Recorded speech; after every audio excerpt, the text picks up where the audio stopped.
Bullying has reached an all-time high, and school violence is also on the rise in some areas of the nation. In response to the Columbine massacre, a film called Teen Truth has been created, and the producer and filmmaker JC Pohl is with me to tell us more about it and how you used local students from Santana and Granite Hills high schools to participate. Welcome. Thank you. Thanks for having me out here, Sandra. And Columbine was the inspiration for all of this. It really was. We felt that after Columbine, every time we turned on the TV, every time we turned on CNN, we always saw an adult telling us why those kids did what they did, but we didn't see any teenagers.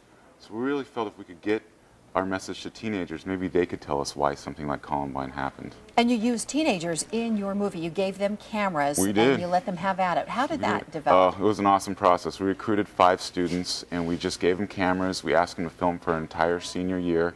And there were 5 diverse students from across the state of California. And they just came back with amazing footage. They shot over 100 hours of footage, which we put together into this 22-minute film. And we're looking at some of it now. What kinds of scenes are we seeing, and what kinds of scenes did they shoot? I mean, you're seeing everything pretty raw. We do have some surveillance footage from Columbine, some of the 911 call, but everything you see in this film is real. They're all real students. There are no actors. Most of it is all student shot.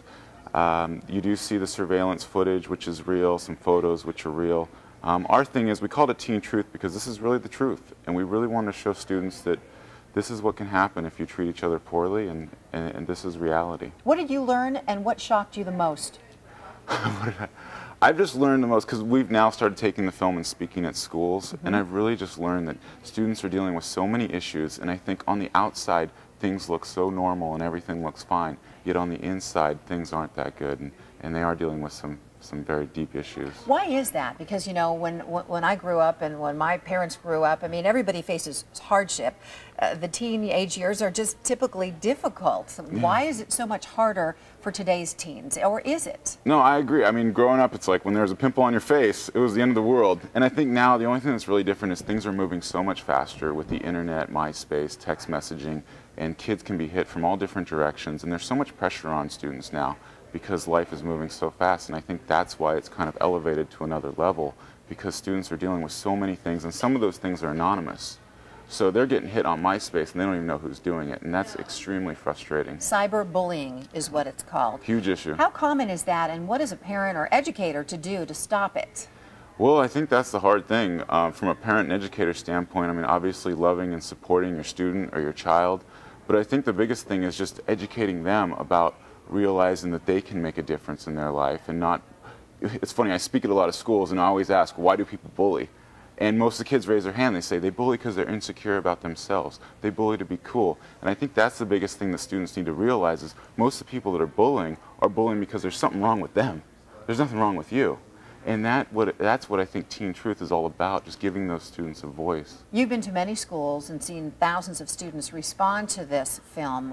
What has the response been? What are kids saying? The response has been great. It's been amazing because the director, Aaron Christopher, I mean, he was very talented and he put it together in a very cool, unique way, so it feels kind of MTV-like. But the coolest thing about this film is that it's made by students. So when I walk into a gymnasium and I show this film and I give my speech, it doesn't feel like I'm speaking down to them. It just feels like we're one of them. This is their voice, and we're trying to give them that power. So how can people see this film if maybe there are people watching that want their children to see this? How does that work? No, it's very easily available. There's teentruthlive.com, which is our website where they can learn about us. We're also on MySpace, but they can be downloaded on Amazon. We have our bully film up there, our drugs and alcohol film, and we also have teenagers right now working on body image. So we have teenagers with eating disorders and steroid abuse right now with cameras.